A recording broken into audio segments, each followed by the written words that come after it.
Welcome guys. आज हम start करने वाले हैं नया टॉपिक। इंटरेस्टिंग है, एकदम सिंपल है, एकदम छोटा टॉपिक है। Joint product and by product, joint product and by product. तो आओ देखते हैं जॉइंट प्रोडक्ट होता क्या है। जॉइंट प्रोडक्ट मतलब क्या होता है कि हम कोई रॉ मटेरियल ले रहे हैं, उस पर कुछ एक्टिविटी कर रहे हैं, प्रोसेस कर रहे हैं, ठीक है। और प्रोसेस करने के बाद में दो आउटपुट निकल रहे हैं, output A and output B. Output A and output B, तो ये जो है इसे कहते हैं जॉइंट प्रोडक्ट्स। ये दोनों भी क्या है? जॉइंट प्रोडक्ट्स, ठीक है। जैसे कि हम कुछ रॉ मटेरियल ले रहे हैं, उस पर एक्टिविटी कर रहे हैं, प्रोडक्शन कर रहे हैं, तो आउटपुट में एक प्रोडक्ट की जगह दो प्रोडक्ट्स मैन्युफैक्चर हुए, दो अलग अलग प्रोडक्ट्स मैन्युफैक्चर हुए, तो ऐसे प्रोडक्ट्स को हम कहते हैं जॉइंट प्रोडक्ट्स, ठीक है। ऐसे प्रोडक्ट्स को हम कहते हैं जॉइंट प्रोडक्ट्स। अब बाय प्रोडक्ट क्या होता है? हमने लिया रॉ मटेरियल, रॉ मटेरियल पे कोई प्रोसेस की, प्रोसेस करने के बाद में दो प्रोडक्ट निकले, एक ए एंड एक बी। अच्छा चलो पहले ये देख लो, जॉइंट और ये दोनों प्रोडक्ट है, समझो बाय प्रोडक्ट्स है, ये है बाय प्रोडक्ट्स। तो दोनों में फर्क क्या है? सर यहाँ पे भी हम रॉ मटेरियल ले रहे हैं, यहाँ पे भी रॉ मटेरियल ले रहे हैं, प्रोसेस कर रहे हैं, दोनों जगह प्रोसेस कर रहे हैं, यहाँ पे भी दो आउटपुट निकल रहे हैं, यहाँ पे भी दो या दो से ज्यादा आउटपुट निकल रहा है, लेकिन एक को हमने जॉइंट प्रोडक्ट कहा और एक को हमने बाय प्रोडक्ट बोला। ऐसा क्यों? तो जॉइंट प्रोडक्ट जो होते हैं ना, तो जॉइंट प्रोडक्ट के केस में ए एंड बी, ये दोनों की जो वैल्यू है ना ऑलमोस्ट सिमिलर होगी, दोनों की वैल्यू ऑलमोस्ट सिमिलर होगी। ऐसा नहीं होगा ए का रेट है 1000 रुपए किलो और बी का रेट है 100 रुपए किलो, ऐसा नहीं होगा। ए का 1000 है तो बी का भी 800 से 1000, 1100, 1200, तो मतलब दोनों का भी इंपॉर्टेंस ऑलमोस्ट इक्वल होगा। लेकिन बाय प्रोडक्ट में क्या होता है? अगर ए का कीमत 1000 है तो बी का कीमत 200 होगा, 300 होगा। तो मतलब क्या है, जॉइंट प्रोडक्ट में दोनों प्रोडक्ट का सब्सटेंशियली हाई इंपॉर्टेंस है, दोनों का एक जितना इंपॉर्टेंस है, कम ज्यादा।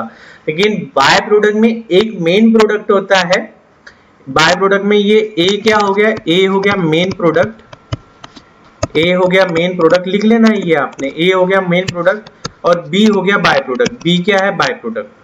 तो जब हम प्रोडक्शन एक्टिविटी कर रहे हैं, दो प्रोडक्ट बन रहे हैं, दोनों भी इक्वल इंपॉर्टेंस है, दोनों की भी अच्छी खासी कीमत है, तो वो हो जाएंगे joint product. In this case A and B are joint product. लेकिन हम कोई प्रोडक्शन एक्टिविटी कर रहे हैं जिससे दो प्रोडक्ट बन रहे हैं, उसमें से एक की कीमत काफी ज्यादा और दूसरा तो कैसा है, हमारा इंटेंशन नहीं था वो बनाने का, लेकिन प्रोडक्शन प्रोसेस के दरमियान वो बन रहा है, प्रोडक्शन प्रोसेस के दरमियान वो बन रहा है, तो वो क्या हो गया है? By product. तो एक होता है मेन प्रोडक्ट, एक होता है बाय प्रोडक्ट। कौन से केस में? बाय प्रोडक्ट के केस में, ठीक है।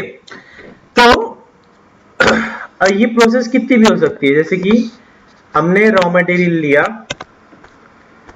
रॉ मटेरियल लिया, उस पर कोई प्रोसेस 1 की, फिर प्रोसेस 2 की, क्या है? प्रोसेस 2 की, फिर यहाँ पे दो प्रोडक्ट निकले,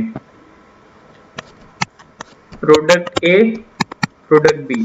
फिर प्रोडक्ट ए पे हमने कोई प्रोसेस की, प्रोसेस 3, और कोई प्रोसेस की, या प्रोसेस एक प्रोसेस और करके इसको हमने फिनिश गुड्स बन गया, फिनिश गुड्स ए बना हुआ, ठीक है। और यहाँ पे भी ऐसा हो सकता है, यहाँ पे हमने कोई प्रोसेस की है, फिर हमारा फिनिश गुड्स बी बना, ठीक है।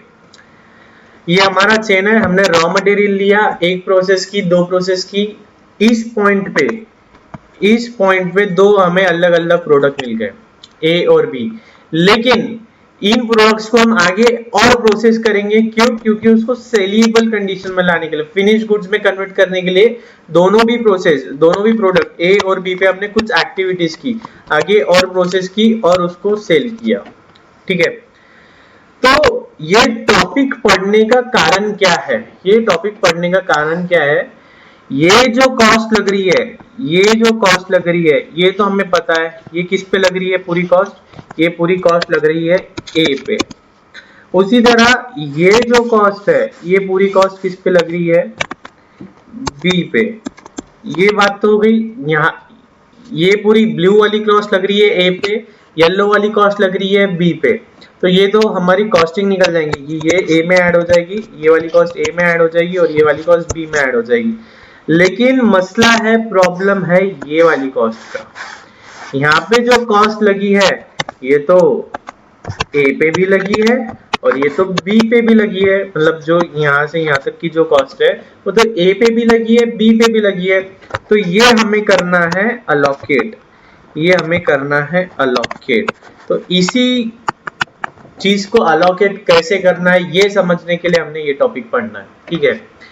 अच्छा, ये जो पॉइंट है जहां पे दो अलग अलग प्रोडक्ट आइडेंटिफाइबल बन जाते हैं, ए और बी दो अलग अलग प्रोडक्ट बन जाते हैं, इसे हम कहते हैं split off point, split off point, ठीक है। लिख लेना है, डायग्राम बना लेना है।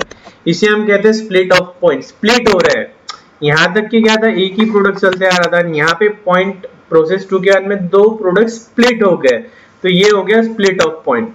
अब स्प्लिट ऑफ पॉइंट के बाद के जो खर्चे हैं वो तो हमें क्लियर दिख रहा है, ये खर्चा पूरा ए का है, ये खर्चा पूरा बी का है। स्प्लिट ऑफ पॉइंट के बाद की हमें चिंता नहीं है, हमें स्प्लिट ऑफ पॉइंट के बाद की चिंता नहीं है, चिंता है स्प्लिट ऑफ पॉइंट के पहले की, ये हम कैसे अलोकेट करेंगे, और ये ही चीज हम देखेंगे इस टॉपिक में, जॉइंट प्रोडक्ट बाय प्रोडक्ट। तो joint product generally, joint product का एग्जांपल क्या हो सकता है? अच्छा दोनों ठीक है, ये थ्योरी पढ़ना है आपने। जॉइंट प्रोडक्ट के एग्जांपल्स क्या दिए, जैसे कि ऑयल इंडस्ट्री है, ऑयल इंडस्ट्री में क्या होता है, क्रूड ऑयल निकलता है, अरब कंट्री से क्रूड ऑयल आता है ना, है ना। तो वो क्रूड ऑयल से क्या क्या बनता है, गैसोलीन बनता है। गैसोलीन मतलब जो एरोप्लेन का फ्यूल होता है, वो फ्यूल ऑयल बनता है, ल्यूब्रिकेंट्स बनता है, पैराफिन बनता है, कोल बनता है, असफाल्ट बनता है, केरोसिन बनता है। इतने सारे प्रोडक्ट निकलते हैं कहां से, पेट्रोलियम क्रूड से। क्रूड जो अरब कंट्री से निकलता है ना, कच्चा तेल, क्रूड मतलब कच्चा तेल, कच्चे तेल से इतने सारे प्रोडक्ट निकलते हैं और हर एक प्रोडक्ट की अच्छी खासी कीमत है, हर एक प्रोडक्ट अच्छा खासा महंगा होता है, अच्छी खासी कीमत होती है। तो इसे हम कहते हैं जॉइंट प्रोडक्ट, इन्हें हम कहते हैं जॉइंट प्रोडक्ट। लेकिन बाय प्रोडक्ट मतलब क्या होता है, products recovered from material discarded in the main process. Main process हम कुछ कर रहे हैं और उसके दरमियान कुछ और भी प्रोडक्ट्स बन के निकल रहे हैं, या जो स्क्रैप निकल रहा है वो स्क्रैप से कुछ नया प्रोडक्ट बन जा रहा है, जिसकी कीमत ज्यादा नहीं होती है ऑब्वियसली, लेकिन कुछ ना कुछ पैसा मिल सकता है, तो उसे हम कहते हैं बाय प्रोडक्ट। जैसे कि हमने लिया शुगर केन, शुगर केन पे हमने प्रोसेस की, प्रोसेस करने के बाद में हमें मिला है शुगर, हमें मिला है मोलास, हमें मिला है बगैस। तो शुगर क्या हो गया, मेन प्रोडक्ट, इसकी अच्छी कीमत है और इनकी कैसे थोड़ी थोड़ी कीमत रिकवर हो जाती है। तो ये क्या हो गया हमारा बाय प्रोडक्ट, ये क्या हो गया हमारा बाय प्रोडक्ट, ठीक है। डिस्टिंक्शन क्या है जॉइंट प्रोडक्ट बाय प्रोडक्ट में, joint products are of equal importance, है ना। लेकिन यहाँ पे क्या है, बाय प्रोडक्ट कैसे होते हैं, small economic importance. Joint product में दोनों भी जॉइंट, जितने भी जॉइंट प्रोडक्ट्स है सब इक्वल इंपॉर्टेंस के होते हैं, ऑलमोस्ट इक्वल इंपॉर्टेंस के। लेकिन बाय प्रोडक्ट में क्या होता है, बाय प्रोडक्ट की कम इकोनॉमिक वैल्यू होती है। Joint products are produce simultaneously but by products are produce incidentally. Joint products अपने आप दोनों प्रोसेस में साइमल्टेनियसली बन जाते हैं, लेकिन बाय प्रोडक्ट कैसा होता है, हमारी इच्छा नहीं है बाय प्रोडक्ट बनाने की, लेकिन बाय प्रोडक्ट इंसिडेंटली बन जाते हैं, ठीक है। एक होता है नया टर्म को प्रोडक्ट, ठीक है। हम जनरली जॉइंट प्रोडक्ट और को प्रोडक्ट एक ही समझते हैं, लेकिन ये दोनों भी अलग अलग है। टू और more products which are contemporary but not emerge necessarily from the same material in the same process. Wheat and gram produced in the two separate farms with separate processing of cultivations are the co-products. Similarly, timber boards made from the different trees are the co-products. ठीक है, मतलब एक ही जगह से हम दो तीन product बना रहे हैं। अब जैसे कि मेरी पेन की फैक्ट्री है, तो मैं वहां पे पेन भी बना रहा हूँ, पेंसिल भी बना रहा हूँ, एक ही फैक्ट्री में बना रहा हूँ, तो वो मेरे लिए हो गए को प्रोडक्ट।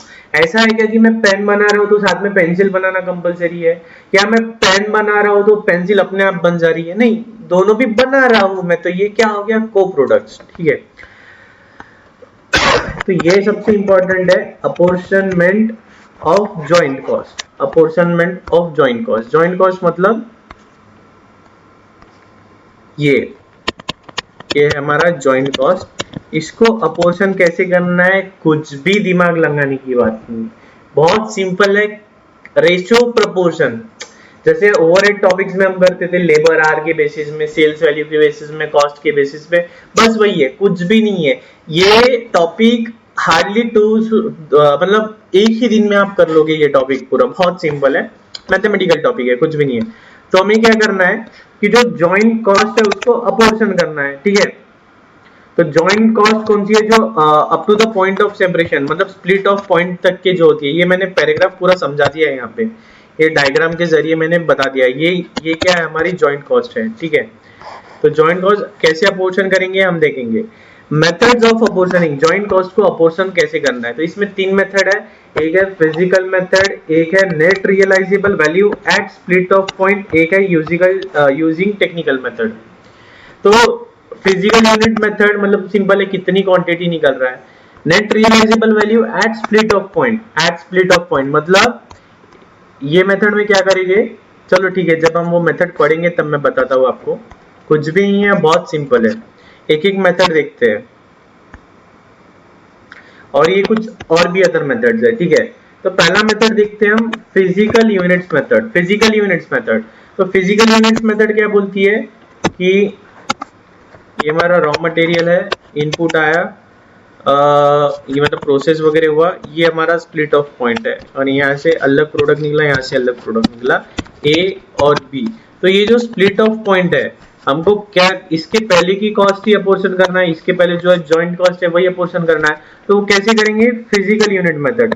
कैसे करेंगे, फिजिकल यूनिट मेथड मतलब ए और बी कितनी क्वांटिटी में आया है, जितना क्वांटिटी आया, जैसे ए के 100 यूनिट्स बने, बी के 200 यूनिट्स बने, तो हम क्या यहाँ की जितनी भी कॉस्ट है वो कैसे अपोर्शन कर देंगे, 1:2 में। क्वांटिटी के बेसिस पे हम अपोर्शन कर देंगे। कैसे करेंगे, क्वांटिटी के बेसिस पे।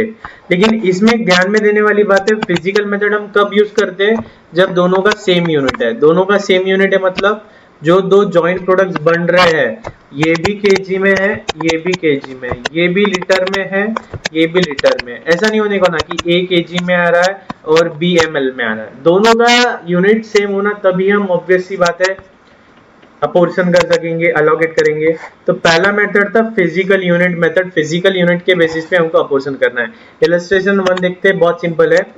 कोक में एक कोक मैन्युफैक्चरिंग कंपनी है, उसने 5000 टन का कोयला इनपुट किया।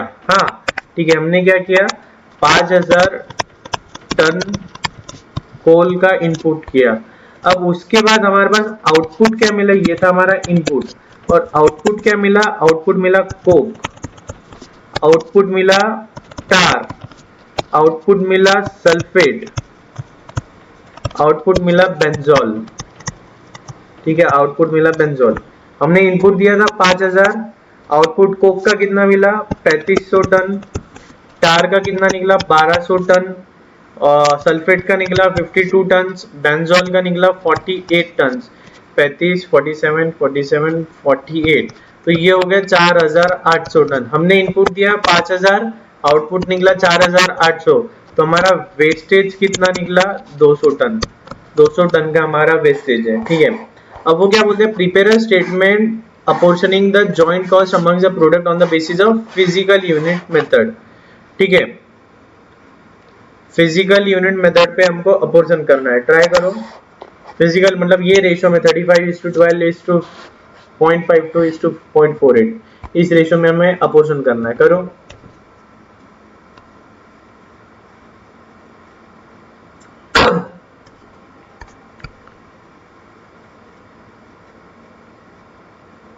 जॉइंट कॉस्ट कितनी है हमारी है 5000 इंटू 1100, ये हमारी जॉइंट कॉस्ट है। क्यों, क्योंकि हमने इनपुट इतना दिया है और आउटपुट इतना सारा निकला है, तो ये जॉइंट कॉस्ट है। इसको हमको अलोकेट करना है इन चारों में, तो कितना कितना अलोकेट होगा, चलो देख लेते हैं। आंसर बहुत सिंपल है।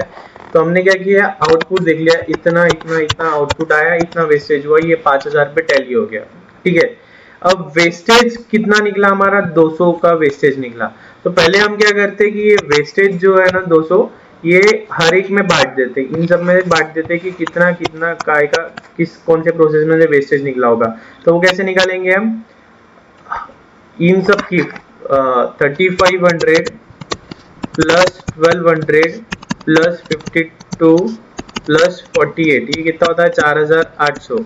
4800 का आउटपुट निकला हमारा यूजेबल फिनिश गुड्स 4800 का निकला, तो वेस्टेज हुआ 200। ठीक है, तो 3500 का आउटपुट निकला तो वेस्टेज कितना, तो 3500 का आउटपुट निकला तो वेस्टेज कितना, तो 3500 इंटू 200 डिवाइड बाय 4800। क्या किया हमने, क्रॉस मल्टीप्लीकेशन, तो ये आ गया 146, ये आ गया हमारा 146। ठीक है, उसी तरह हर एक में वेस्टेज कितना कितना कितना निकला वो देख लो।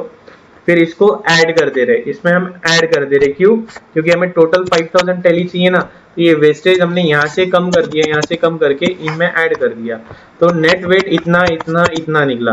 अब 5000 का इनपुट था, 5000 का आउटपुट आ गया हमारे पास, जो वेस्टेज है नॉर्मल वेस्टेज इसमें हमने एब्जॉर्ब कर लिया।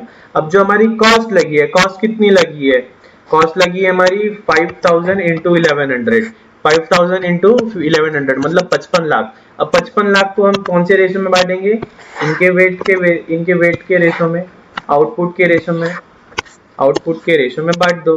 इतना इतना इतना इतना आता है, कैलकुलेटर पे ही सॉल्व हो जाएगा ये वाला, तो एकदम सिंपल था, बहुत इजी था।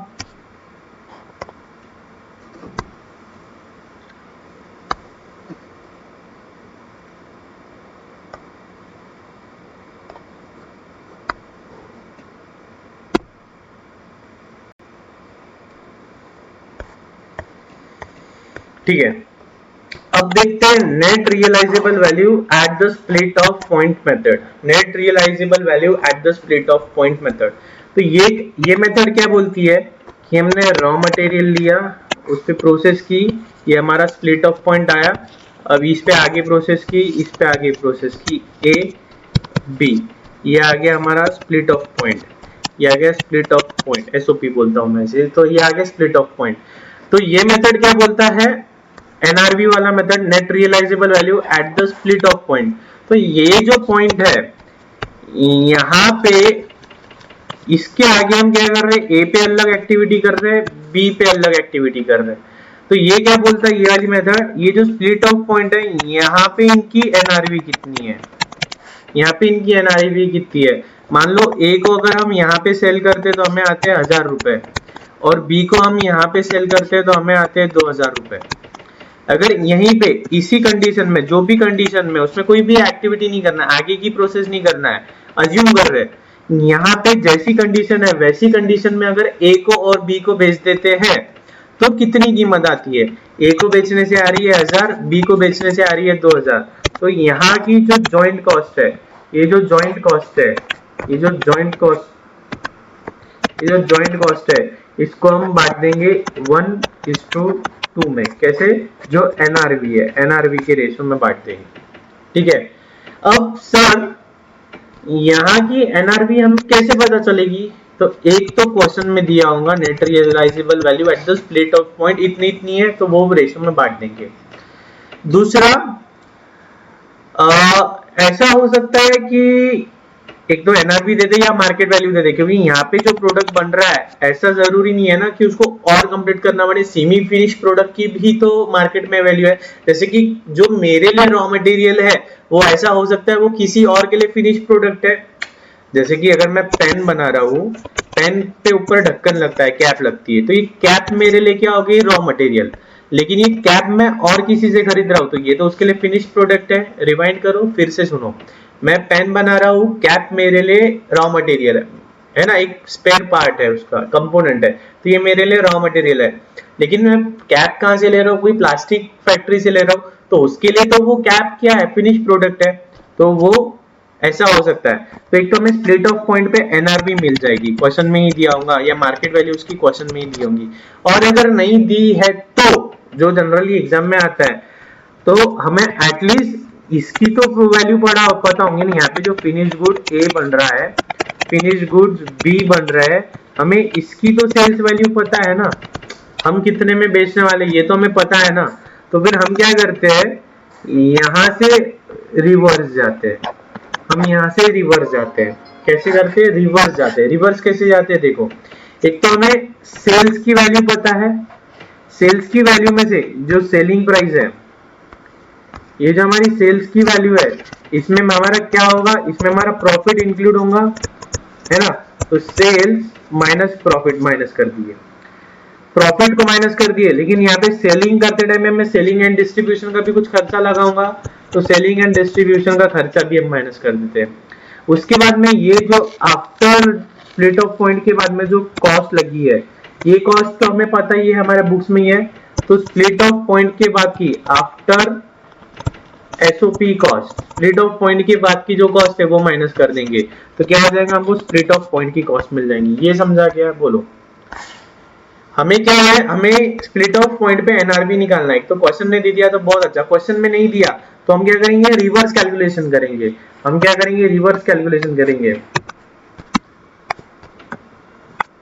कहां से कहां तक का रिवर्स करेंगे, हम यहां से यहां तक रिवर्स जाएंगे। कैसे, हमें सेल्स की कीमत पता है, उसमें जो प्रॉफिट है वो माइनस कर देंगे, सेलिंग का जो खर्चा है वो माइनस कर देंगे, और ये जो स्पेशल इस पे एक्टिविटी की थी उसकी कॉस्ट माइनस कर देंगे, तो हम आ जाएंगे स्प्लिट ऑफ पॉइंट पे। सिंपल है एकदम। देखो ये इंपॉर्टेंट टेबल है, वही है जो मैंने वहां लिखा वो यहाँ लिख दिया उन्होंने, ठीक है। ठीक है, एग्जाम्पल लिखते हैं। एक एंटिटी है, इनका जॉइंट कॉस्ट उसने इनकर किया 64,500। जॉइंट कॉस्ट मतलब कितना, जॉइंट कॉस्ट मतलब ये 64,000। ये जो मैं बनाता हूँ ना, ये आप लिख लेना चाहिए, आपने एटलीस्ट स्क्रीनशॉट लेके लेक्चर के बाद लिखो, या लेक्चर को पॉज करके ये लिखो, जरूर लिखो। तो यहाँ पे जो कॉस्ट है ये 64,500 हमारी जॉइंट कॉस्ट है, बता रहा है ये। In production of two products A और बी, ठीक है, दोनों कितने कितने बन रहे हैं, 200-200 बन रहे हैं। दोनों की क्वांटिटी कितनी है, 200-200 है, ठीक है, 200-200 क्वांटिटी है। And earn the sales revenue 86,000, selling price by selling at the rate of, और वो सेल कैसे कर रहा है, उसको पैसा कितना मिल रहा है, 86,000। कैसे, ए को वो सेल कर रहा है 170 पर यूनिट से, और बी को वो सेल कर रहा है 260 पर यूनिट से, ठीक है। Further processing cost for A and B are ₹4,000 and 32,000 respectively. तो यहाँ पे ए पे कितना खर्चा लग रहा है, 4,000, और यहाँ पे बी पे कितना खर्चा लग रहा है, 32,000। स्प्लिट ऑफ पॉइंट के बाद में the joint cost can be apportioned to product A and B। joint cost जो लगी है 64,500, वो कैसे अपोर्शन कर सकते हैं, देखो A की सेल्स वैल्यू कितनी आ रही, 170 इंटू 200, वो आ गई 34,000। B की आ रही है 52,000, A की आ गई 34,000, B की आ गई 52,000। अब हमको करना है, क्या करना है, जो स्प्लिट ऑफ पॉइंट के बाद का खर्चा है, स्प्लिट ऑफ पॉइंट के बाद का ये जो खर्चा है वो माइनस करना है। वो तो क्वेश्चन में सीधा सीधा दिया है, क्या है, 4,000 और 32,000, ठीक है। अब हमको क्या कर, ये प्रॉफिट वगैरह का कुछ डिटेल दिया है क्या, सेलिंग एक्सपेंसेस का डिटेल दिया है क्या, प्रॉफिट का डिटेल दिया है क्या नहीं, सेलिंग एक्सपेंसेस का डिटेल दिया है क्या नहीं, पोस्ट लॉस दिया था तो ये हमने माइनस कर दिया, ठीक है। तो ये आ गया हमें net realizable value at split off point, यहाँ लिख लो एट स्प्लिट ऑफ पॉइंट, लिखना है एसओपी नहीं, स्प्लिट ऑफ पॉइंट पूरा लिखना है आपको। तो ये आ गया 30,000 20,000, तो ये इसका मतलब आ गया 3:2। तो जो 64,500 है उसे 3:2 में डिवाइड कर देंगे, पोर्शन कर देंगे। एकदम सिंपल है, कुछ भी डिफिकल्ट नहीं था, 9th-10th मैथमेटिक्स है, ठीक है। एक अगला मेथड है यूज ऑफ टेक्निकल एस्टिमेट, ये कुछ भी हमारे काम का नहीं है। ओवरहेड्स टॉपिक में हमने देखा था use of technical estimate. Technical estimate मतलब सीए को बुलाएंगे, कॉस्ट अकाउंटेंट को बुलाएंगे, इंजीनियर को बुलाएंगे, और वो जैसा एक टेक्निकल एनालिसिस करेगा और वो बताएगा। तो हमारे तो क्वेश्चन में दे दिया होता है, जैसे कि हमने ओवरहेड्स में देखा था, एक क्वेश्चन में स्पेसिफिकली दे दिया था यूजिंग टेक्निकल मेथड हमारा ऐसा ऐसा रेशियो निकला, तो ये हमें बता देंगे। अदर मेथड्स में कौन सी है, market value at the point of separation. Market value at the point of separation मतलब ये जो स्प्लिट ऑफ पॉइंट है, इस स्प्लिट ऑफ पॉइंट पे मार्केट वैल्यू क्या है, ये स्प्लिट ऑफ पॉइंट पे मार्केट वैल्यू क्या है, तो वो रेशियो में हम अपोर्शन कर देंगे। It is a useful method where the further processing cost are incurred disproportionately. ठीक है, कोई मायने वाली बात नहीं है, फर्दर प्रोसेसिंग कॉस्ट डिस्प्रपोर्शनेटली है, मतलब एक पे 4,000 लगा, एक पे 32,000 लगा, प्रपोर्शनेट नहीं है, ठीक है। एग्जाम्पल, ज्वाइंट कॉस्ट लगा है 64,500, वही एग्जाम्पल है। तो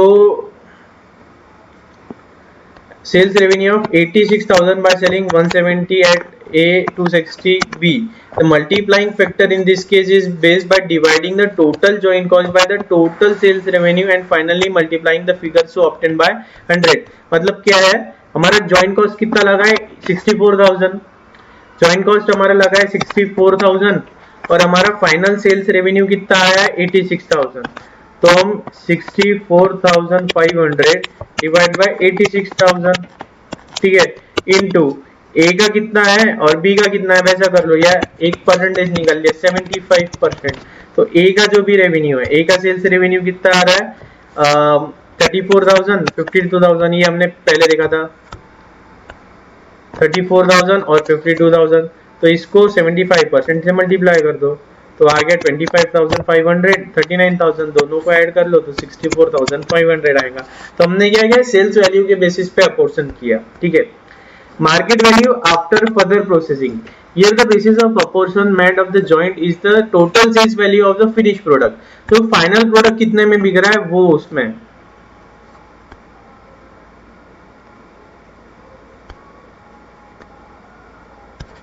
फाइनली कितने में सेल हो रहा है, फाइनली मतलब यहाँ पे एकदम फाइनल स्टेज में कितने में सेल हो रहा है वो हम देखेंगे और उसके बेसिस पे अलोकेट कर देंगे. हमारा जो भी क्वेश्चन होगा ना, क्वेश्चन में दे दिया होगा कि बेसिस कौन सा है, नहीं दिया है तो जनरली सेल्स वैल्यू या कॉस्ट या फिजिकल लेते हैं. तो 64,500 का कॉस्ट लगा है. A and B after further processing if sales price दे दी हमको 200 और 300, फाइनल प्रोडक्ट का सेल्स प्राइस दे दिया 200 और 300, ठीक है. The pre separation cost 64,000 be apportion in the ratio of 2:3, मतलब जो सेल्स वैल्यू है उनकी जो फाइनल सेलिंग प्राइस है उस रेशियो में हम उसको बाइफरकेट कर देंगे 2:3, ठीक है. Market sales value after processing, total processing के बाद में रेवेन्यू कितना आ रहा है, फाइनल सेल्स प्राइस. ए के 200 यूनिट बन रहे हैं, बी के 200 यूनिट, ए के 200 से बिक रहे हैं, बी के 300 से बिक रहे हैं, तो 40,000 और 60,000 ऐसा 1 लाख रुपया आ रहा है. तो हमें ज्वाइंट कॉस्ट 64,500 को अलोकेट करनी है, रिकॉर्डिंग तो 64,500 को अलोकेट करनी है. तो कैसे करेंगे, 2:3 में कर दो, 2:3 में किया तो 25,000, 38,000, 2:3, ठीक है. अगला मेथड है एवरेज यूनिट कॉस्ट मेथड. ये मेथड बहुत सिंपल है. जो भी हमारी जॉइंट कॉस्ट लगी है, जैसे जॉइंट कॉस्ट जितनी भी लगी है, मान लो 1 लाख हमारी जॉइंट कॉस्ट लगी है और टोटल आउटपुट कितना आया है, टोटल आउटपुट यूनिट्स में कितना है, ए का आया है 100, बी का आया है 300, तो टोटल कितना आया है 400. तो 1 लाख डिवाइड बाय 400 कर देंगे तो हमें पर यूनिट मिल जाएगा और per unit into 100, per unit into 300. तो एवरेज बेसिस सबसे सिंपल मेथड है, एवरेज यूनिट कॉस्ट मेथड. जितनी भी टोटल कॉस्ट लगी है उसको नंबर ऑफ यूनिट्स प्रोड्यूस से डिवाइड कर लेंगे तो हमें पर यूनिट का रेट आ जाएगा और वो मेथड से हम अलोकेट कर देंगे, ठीक है. सिंपल मेथड है, सिंपल मेथड एकदम. Illustration 2, find out the cost of joint products A, B and C using the average unit cost method from the data following data. Pre separation cost मतलब joint cost, pre separation joint cost. देखो words आपको समझना है. Pre separation, यहाँ तो joint cost उन्होंने लिख दिया, लेकिन अगर वो जॉइंट कॉस्ट नहीं लिखते थे तो प्री सेपरेशन कॉस्ट मतलब जॉइंट कॉस्ट होती है, ये आपको समझ में आना चाहिए. तो प्री सेपरेशन कॉस्ट 60,000 दी है और प्रोडक्शन का डेटा दे दिया उन्होंने 500, 200, 300, मतलब कुल मिला के 1000 यूनिट्स. तो इसको बांट दो, कैसे कैसे बांटेंगे, 60,000 डिवाइड बाय 1000 तो कितना आ गया वो 60 रुपए पर यूनिट. और इनका कितना है 500 इंटू 60, 200 इंटू 60, 300 इंटू 60. सिंपल है एकदम. इलस्ट्रेशन 2 भी होगा, एकदम सिंपल है, कुछ भी डिफिकल्टी नहीं है. ये लेक्चर लगे तो एक बार रिवाइंड करके फिर से देख लेना. ये टॉपिक तो आप सॉल्व नहीं भी करोगे, कैलकुलेटर पे भी सॉल्व कर लिया, ये लेक्चर ही 2 बार देख लिया तो भी जम जाएगा आपको, ठीक है. ये थोड़ा अच्छा मेथड है, कंट्रीब्यूशन मार्जिन मेथड. अभी आपको वैसे तो मैं सिखा ही रहा हूँ, लेकिन जब आप मार्जिनल कॉस्टिंग पढ़ोगे ना तब आपको समझेगा मार्जिन वगैरह क्या होता है। वैसे तो हमने फाउंडेशन इकोनॉमिक्स में पढ़ा ही था, मार्जिनल यूटिलिटी क्या होता है, मार्जिनल कॉस्ट क्या होता है, मार्जिनल रेवेन्यू क्या होता है, ठीक है। तो ये बेसिक इस मेथड में क्या करेंगे हम, जो जॉइंट कॉस्ट है उसको हम बांटेंगे कंट्रीब्यूशन के बेसिस पे। कंट्रीब्यूशन मतलब क्या होता है, सेल्स माइनस वेरिएबल कॉस्ट, ये होता है हमारा कंट्रीब्यूशन। उसमें से माइनस फिक्स कॉस्ट किया तो ये होता है हमारा प्रॉफिट। ये डिटेल में हम पढ़ेंगे मार्जिनल कॉस्टिंग में, मार्जिनल कॉस्टिंग के टॉपिक में ये हम पढ़ेंगे।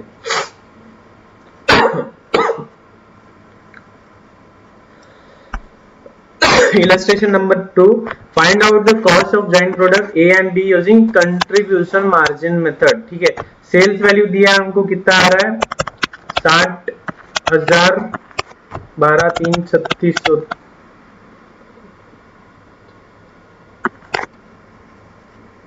6,000 और 3600, 6,000 और 3600 हमारा सेल्स वैल्यू आ रहा है, ठीक है। और मार्जिनल कॉस्ट दी है 4,400, फिक्स कॉस्ट दी है 3,900। तो देखो हमें क्या करना है, ये 4,400 को पहले बांट लेना है, ए में कितनी और बी में कितनी है। तो कैसे बांटेंगे हम,